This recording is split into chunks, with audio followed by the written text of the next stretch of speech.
Veni Creator Spiritus. Bienvenidos a Redescubriendo el Vaticano II, un espacio para profundizar en las enseñanzas del Concilio Vaticano II para nuestra vida cristiana de hoy y descubrir la riqueza espiritual, teológica y pastoral de este gran acontecimiento de nuestra Iglesia Católica.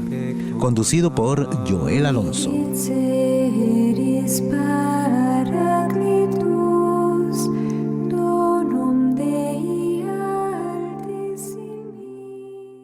Hola queridos amigos de Radio Paz, bienvenidos al programa Redescubriendo el Vaticano II, sábados 6:30 p.m. Mi nombre es Joel Alonso.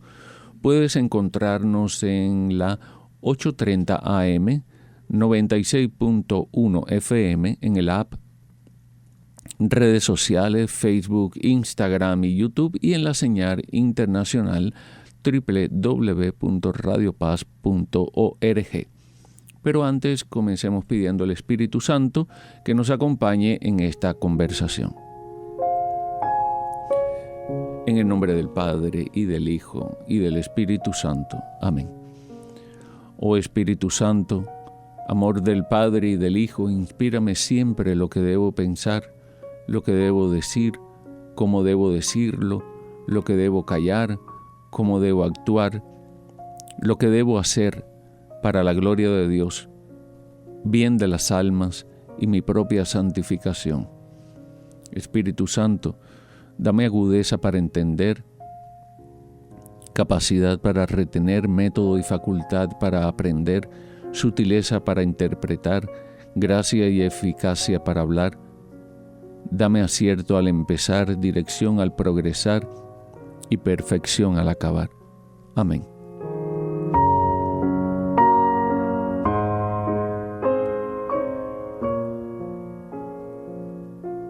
Bien, mis queridos amigos de Radio Paz, estamos redescubriendo el Concilio Vaticano II.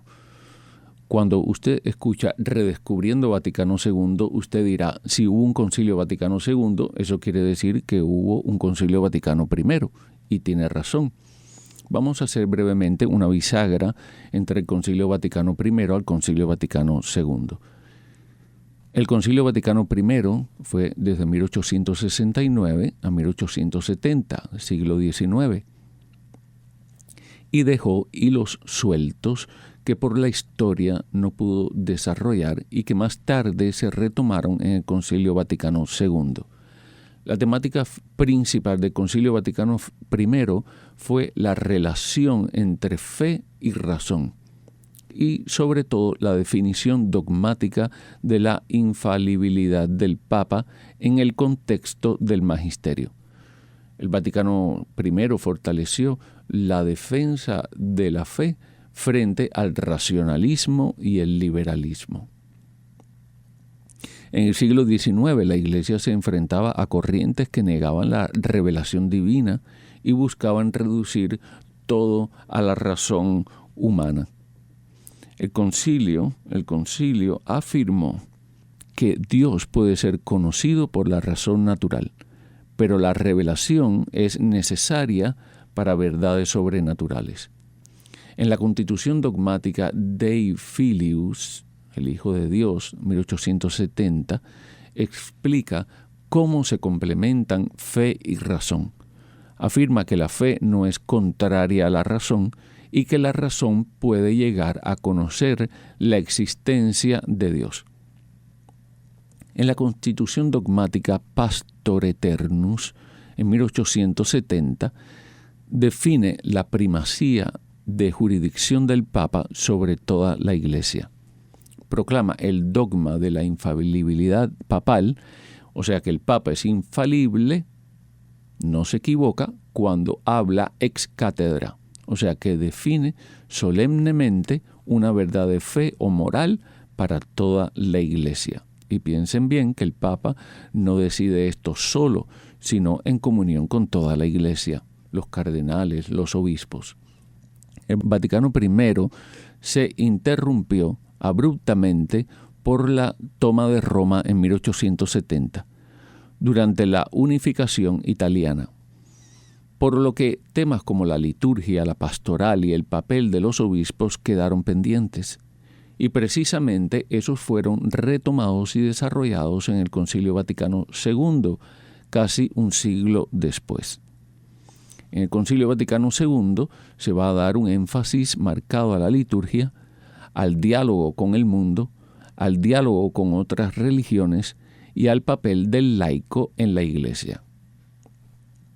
La encíclica Fides et Ratio, Fe y Razón, de San Juan Pablo II, 1998, es como una actualización y desarrollo de la línea que el Concilio Vaticano I ya había marcado en la Constitución Dogmática Dei Filius. Te explico la conexión. En el Concilio Vaticano I, en la Dei Filius de 1870, se afirma que la razón puede llegar a conocer la existencia de Dios. No sé qué piensas sobre eso. Por la vía natural, como explica Santo Tomás de Aquino en la Edad Media en su obra Summa contra Gentiles, que les invito a leer, para llegar al conocimiento de Dios por la vía de la razón y del razonamiento lógico.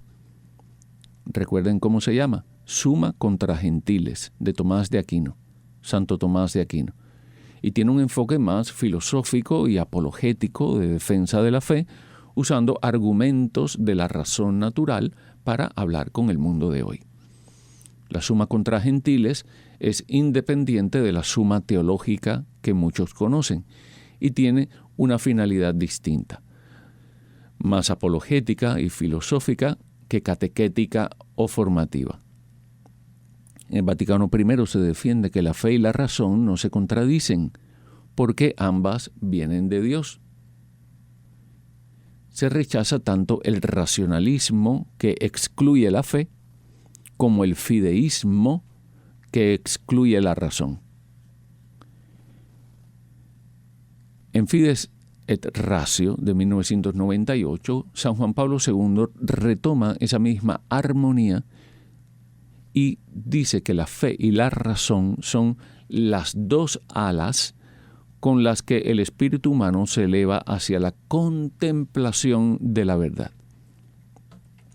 Denuncia los nuevos desafíos, el escepticismo, el relativismo y la pérdida de confianza en la razón.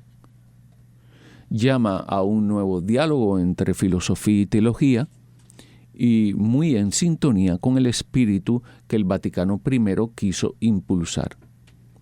El puente entre Vaticano I y Vaticano II fue Fides et Ratio. Vaticano I, fundamento doctrinal sobre la fe y la razón. El Concilio Vaticano II aplica este fundamento a la relación de la Iglesia con el mundo moderno, en Gaudium et Spes y en la Dei Verbum. Fides et Ratio actualiza esa enseñanza para el final del siglo XX, respondiendo a la crisis de sentido y de verdad en la cultura contemporánea que luego el Papa Benedicto XVI va a llamar la atención sobre el relativismo. Bien, mis queridos amigos, vamos a entrar de a lleno en la primera constitución dogmática del Concilio Vaticano II, que es Dei Verbum, sobre la divina revelación sobre la palabra de Dios. ¿Por qué quise empezar con este? Porque es muy importante la palabra de Dios en nuestra vida, como una guía para nuestra vida, también como un camino de oración, porque la palabra de Dios también la podemos usar para orar con los salmos. Y la palabra de Dios, la palabra revelada de Dios, Jesucristo nuestro Señor, es una guía para nuestra vida. Y tanto que leamos la Biblia personalmente, o leerla en familia o en comunidad en la Santa Misa, es un camino de santificación. Comencemos. Constitución dogmática Dei Verbum, sobre la palabra de Dios, sobre la divina revelación. El Santo Concilio escuchando religiosamente la palabra de Dios, que es Jesucristo, la proclama confiadamente. Y hace la frase de San Juan cuando dice: les anunciamos la vida eterna que está en el Padre y se nos manifestó, lo que hemos visto y oído se los comunicamos a ustedes, a fin de que vivan también en comunión con otros.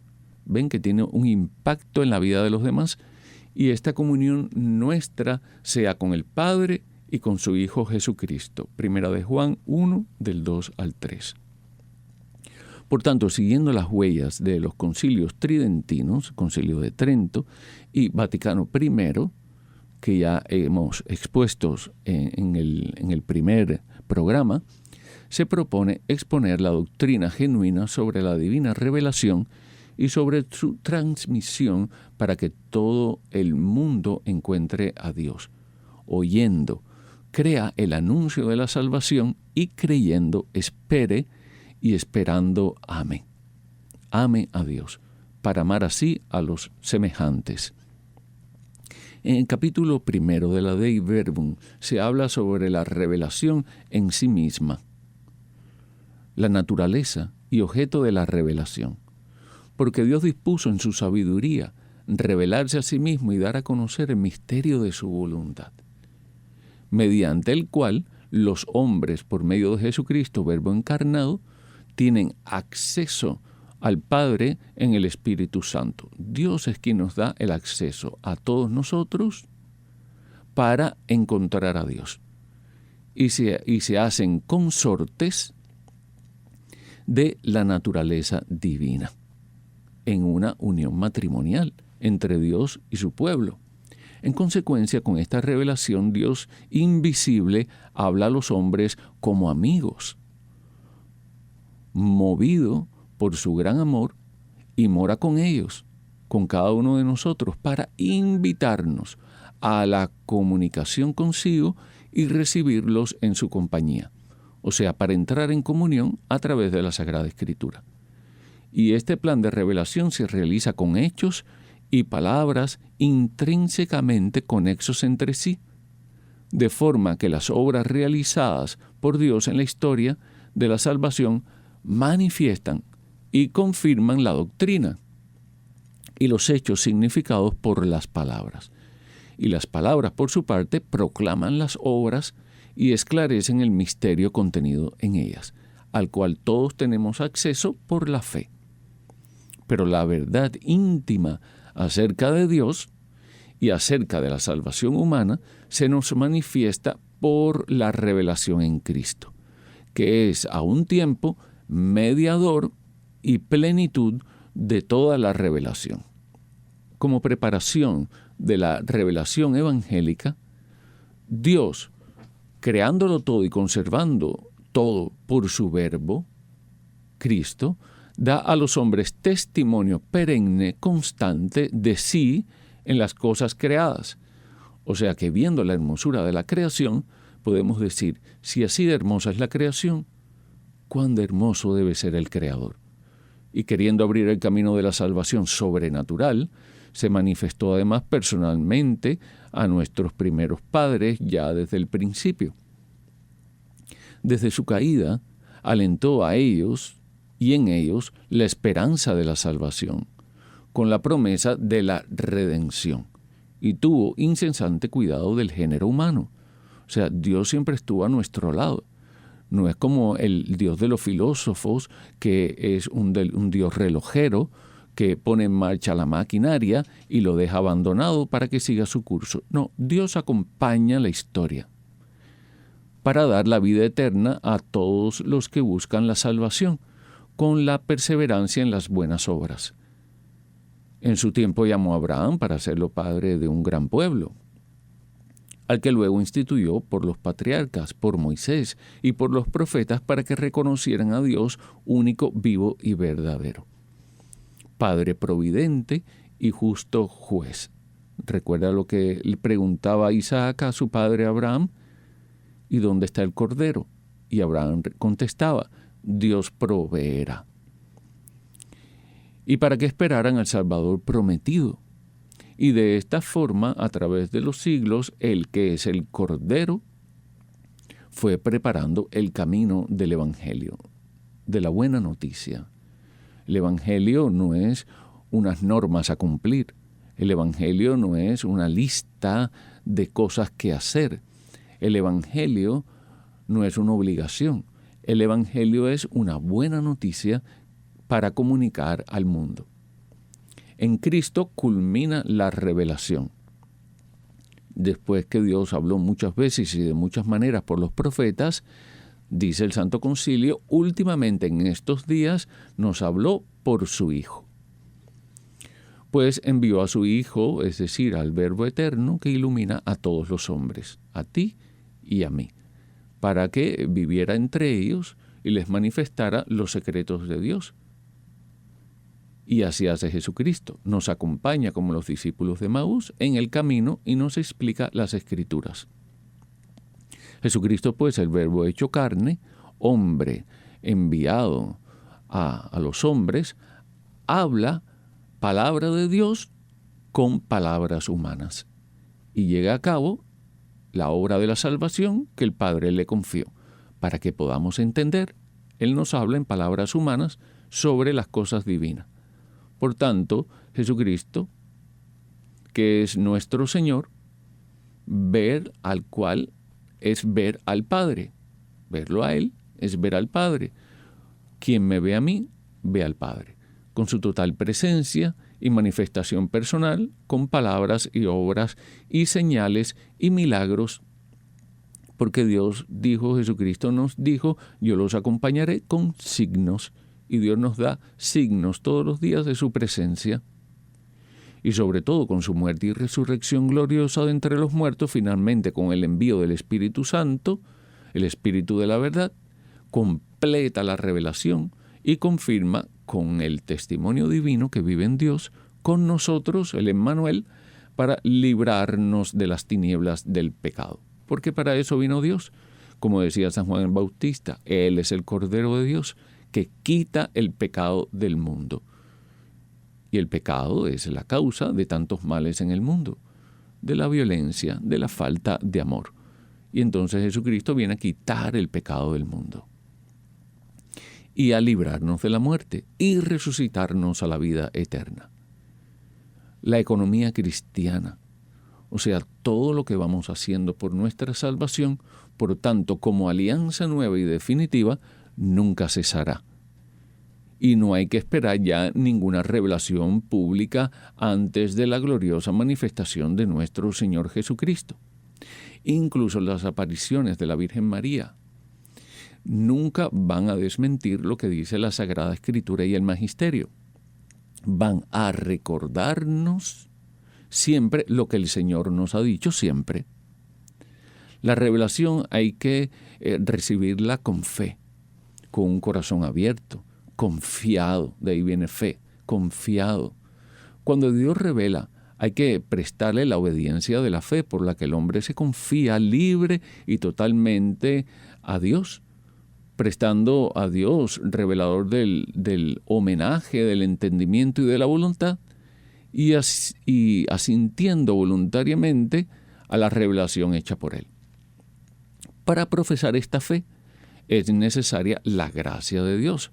O sea, es por gracia que proviene y ayuda a los auxilios internos del Espíritu Santo, el cual mueve el corazón y lo convierte a Dios, abre los ojos de la mente y da a todos la suavidad, escuchen esta palabra, la suavidad en el aceptar y creer la verdad. Como decía el profeta Elías, no en el terremoto, no en el huracán, sino en la brisa suave. Y para que la inteligencia de la revelación sea profunda, el mismo Espíritu perfecciona constantemente la fe por medio de sus dones. Mediante la revelación divina quiso Dios manifestarse a ti, a tu familia, para vivir esto en comunidad. Manifestarse a sí mismo, a ti y a mí. Él entró en contacto con nosotros. Como decía Moisés al faraón, el Dios de los hebreos ha entrado en contacto con nosotros. el Dios de los hebreos, nos ha salido al encuentro. Porque Él es el que lleva la primacía. Él es el que nos ha amado primero. Y los eternos decretos de su voluntad acerca de la salvación de los hombres, para hacerlo en ti y en mí, solamente necesita la acogida, para comunicarle los bienes divinos, que superan totalmente la comprensión de la inteligencia humana. Confiesa el Santo Concilio que Dios, principio y fin de todas las cosas, puede ser conocido con seguridad por la luz natural de la razón humana. Ya lo habíamos hablado. Santo Tomás de Aquino nos había mostrado el camino, partiendo de las Escrituras. Pero enseña que hay que atribuir a su revelación el que todo lo divino que por su naturaleza no sea inaccesible a la razón humana, lo pueden conocer todos fácilmente, con certeza y sin error alguno, incluso en la condición presente del género humano. Ciertamente en el capítulo 2 está la transmisión de la revelación divina. Los apóstoles y sucesores, heraldos del Evangelio, nos han precedido, nos han mostrado el camino. Por lo cual el Concilio Vaticano II, ustedes están viendo cómo es tan actual y cuánta luz puede dar a nuestra vida actual, a nuestra vida comunitaria, porque Dios dispuso benignamente que todo lo que había revelado para la salvación de los hombres permaneciera íntegro para siempre y se fuera transmitiendo a todas las generaciones. Por ello Cristo, el Señor, en quien se consuma toda la revelación de Dios sumo, mandó a los apóstoles a predicar a todos los hombres el Evangelio, la buena noticia, comunicándole los dones divinos.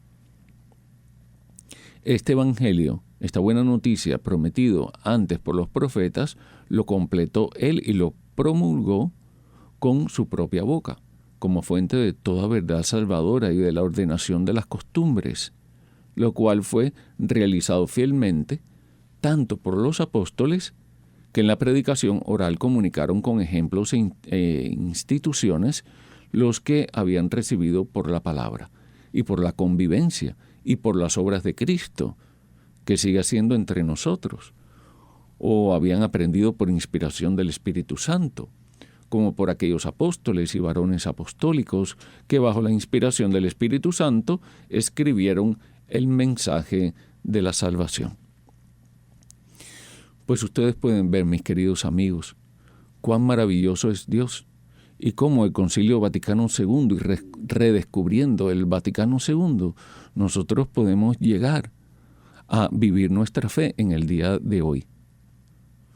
Fue un gusto compartir con ustedes y Dios permita nos volvamos a encontrar para redescubrir el Vaticano II. Y los esperamos el próximo programa, sábado, 6:30 p.m., aquí en Radio Paz.